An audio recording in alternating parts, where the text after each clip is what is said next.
Tribal മിഷനിലേക്ക് സ്വാഗതം.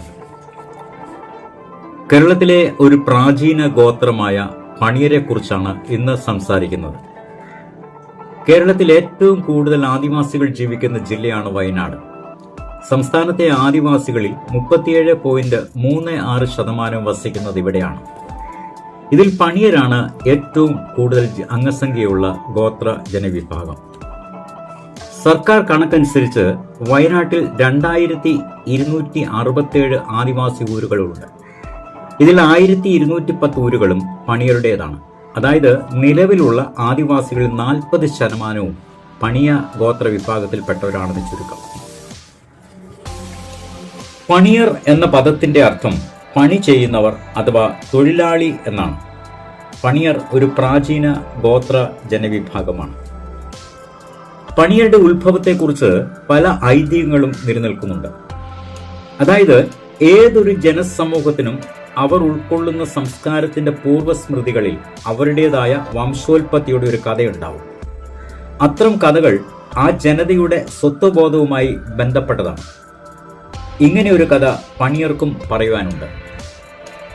ഒരു പുരുഷനും ഒരു സ്ത്രീയും മാത്രം താമസിച്ചിരുന്ന ഇപ്പിമലയിൽ നിന്നാണ് പണിയർ വന്നതെന്നാണ് അവർ വിശ്വസിക്കുന്നത്.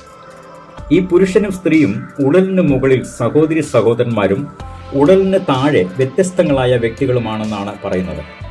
ഇവരുടെ പിന്മുറക്കാരാണ് തങ്ങളെന്ന് പണിയർ വിശ്വസിച്ചു വരുന്നു. ഈ മാതാപിതാക്കളെ ഇപ്പിമല മുത്താസി എന്നും ഇപ്പിമല മുത്താപ്പെ എന്നും വിളിച്ച് പണിയർ ആരാധിച്ചു വരുന്നു. നാങ്ക് ഇപ്പിമല മക്കേ എന്ന് പണിയർ അഭിമാനത്തോടു കൂടി പറയുന്നതിന്റെ പിന്നിലുള്ള കഥ ഇതാണ്. നൂറ്റാണ്ടുകൾക്ക് മുമ്പ് വയനാട്ടിലെ ബാണാസുരൻ കൊടുമുടിയോട് ചേർന്ന ഇപ്പിമലയിൽ സ്വതന്ത്രരായി ജീവിച്ചു വരുന്ന പണിയരുടെ ജന്മിമാർ അടിമകളാക്കിയ ചരിത്രം ഈ കഥയ്ക്ക് പിന്നിലുണ്ട്. Caste and tribes of southern India എന്ന പുസ്തകത്തിലൂടെ ദക്ഷിണേന്ത്യൻ ജനതയുടെ വംശീയ ചരിത്രം രേഖപ്പെടുത്തിയ ബ്രിട്ടീഷ് ഭരണാധികാരിയായിരുന്ന എഡ്ഗാർ ടസ്റ്റൺ പണിയർക്ക് ആഫ്രിക്കൻ വംശജരുമായി സമാനമായ വംശീയ സവിശേഷതകൾ ഉണ്ടെന്ന് രേഖപ്പെടുത്തിയിട്ടുണ്ട്. എന്നാൽ മലബാറിലെ ഒരു രാജാവാണ് പണിയരെ വയനാട്ടിലേക്ക് തൊഴിലാളികളായി കൊണ്ടുവന്നതെന്ന് മറ്റൊരു കഥയുമുണ്ട്. ഇരുണ്ട നിറം, കുറുകിയ ശരീരം, പതിഞ്ഞ മൂക്ക്, ചുരുളൻ തലമുടി എന്നിവയാണ് പണിയരുടെ പ്രത്യേകതകൾ. പണിയരുടെ മൂപ്പനെ ചെമ്മി എന്ന സ്ഥാനപ്പേരിലാണ് അറിയപ്പെടുന്നത്. പാരമ്പര്യമായി മക്കത്തായ രീതിയിലാണ് ചെമ്മിയെ തിരഞ്ഞെടുക്കുന്നത്. മലയാളം, തമിഴ്, തുളു എന്നീ ഭാഷകളുടെ സമ്മിശ്രമാണ് പണിയ ഭാഷ. പണിയർ ഇപ്പോഴും ആശയവിനിമയം നടത്തുന്നത് ഈ ഭാഷയിലാണ്. പണിയ സ്ത്രീകളുടെ പ്രധാനപ്പെട്ട ഒരു ഗോത്ര ചിഹ്നമാണ് ഈള അഥവാ ചൂതുമണിക്കമ്മൽ. തേന്മെഴുക് കാതിന്റെ വലിപ്പമനുസരിച്ച് കട്ടിയുള്ള ഒരു ഡിസ്ക് പോലെ പരത്തിയെടുക്കുന്നു. ഇങ്ങനെ രൂപപ്പെടുത്തുന്ന പ്രതലത്തിൽ കുന്നുകുരുവും മണികൾ ഒട്ടിച്ചു ചേർക്കുന്നു. തുടർന്ന് ഈ മെഴുക ഡിസ്കിന് ചുറ്റും കൈതോല ചുറ്റിവെക്കും. വെള്ളത്തിലിട്ട് തിളപ്പിച്ച കൈതോല ഉണക്കി നിറം കൊടുത്താണ് ഇങ്ങനെ ചെയ്യുന്നത്. ഓരോ സ്ത്രീയുടെയും കാതിലെ സുഷിരത്തിന്റെ വലിപ്പം അനുസരിച്ച് ഈ കമ്മലിന്റെ വലിപ്പം കണക്കാക്കുന്നു. ഇതാണ് ചൂതുമണിക്കമ്മൽ. പഴയ തലമുറയിലെ സ്ത്രീകൾ മാത്രമേ ഇന്ന് ഇത് ഉപയോഗിക്കാറുള്ളൂ. പണിയരുടെ വീടിന് പയർ അഥവാ കുടുംബു എന്നാണ് വിളിക്കുന്നത്. കരുമം എന്ന വാക്കുകൊണ്ടാണ് പണിയർ അവരുടെ ഗോത്ര ഗ്രാമങ്ങളെ സംബോധന ചെയ്യുന്നത്. കരുമം എന്നാൽ ഒരു സമൂഹം, ഒരു ഗ്രാമം എന്നൊക്കെയാണ് അർത്ഥമാക്കുന്നത്. ഇത്തരം കരുമങ്ങളിലാണ് പണിയർ കൂട്ടമായി താമസിച്ചു വരുന്നത്. പണിയരുടെ ഇടയിൽ 3 തരം വിവാഹങ്ങൾ ഉണ്ടെങ്കിലും പ്രധാനമായി നടക്കുന്നത് വിലപേശി ഉറപ്പിക്കുന്ന രീതിയാണ്. വരൻ വധുവിന്റെ വീട്ടുകാരുമായി സംസാരിച്ച് വധുവിന്റെ വീട്ടുകാർക്ക് നൽകേണ്ട തലപ്പണം ഉറപ്പിക്കുന്നു. ഇത് വർഷാവർഷം നൽകേണ്ട വരിസംഖ്യയാണ്. തലപ്പണം നൽകാതിരുന്നാൽ പെണ്ണിനെ തിരിച്ചു വിളിക്കുവാനുള്ള അധികാരം വധുവിന്റെ വീട്ടുകാർക്ക് ഉണ്ട്. പണിയർ പൊതുവെ ഏകഭാര്യത്വമാണ് പിന്തുടർന്ന് പോരുന്നത്. മരണാനന്തര ജീവിതത്തിലും പരേതാത്മാക്കളിലും വിശ്വസിക്കുന്നവരാണ് പണിയർ. ഓരോ കരുമത്തിലും ഒരു ചൊടല അഥവാ ശ്മശാനം ഉണ്ടായിരിക്കും. പണിയൻ ഒരിക്കലും മൃതശരീരം ദഹിപ്പിക്കാറില്ല.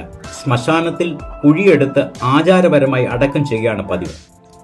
മൂപ്പന്റെ നേതൃത്വത്തിൽ പരേതന്റെ ബന്ധുക്കളായ പുരുഷന്മാരും ചേർന്നാണ് കുഴിയെടുക്കുന്നത്.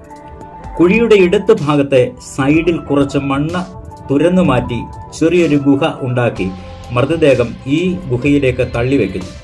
അതിനുശേഷം കുഴിയിൽ മണ്ണിട്ട് മൂടുന്നു. മൃതദേഹത്തിന്റെ മേൽ നേരിട്ട് മണ്ണ് വീണാൽ പരേതന് പരിക്ക് പറ്റുമെന്ന് പണിയർ വിശ്വസിക്കുന്നതിനാണ് ഇതിന് കാരണമാകുന്നത്. മരിച്ച 7-ാം ദിവസം കുഴിയുടെ അരികിൽ ആചാരപരമായ നൃത്തവും പാട്ടും നടത്തുന്നു. മരിച്ച വ്യക്തിയുടെ അടുത്ത ബന്ധുക്കൾ 16-ാം ദിവസം വരെ മദ്യ മാംസാദികൾ ഉപയോഗിക്കാറില്ല.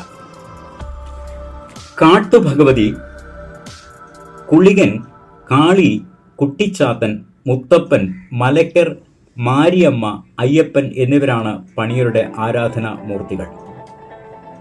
ഈ ദൈവങ്ങൾക്ക് പ്രത്യേക ക്ഷേത്രങ്ങളില്ല.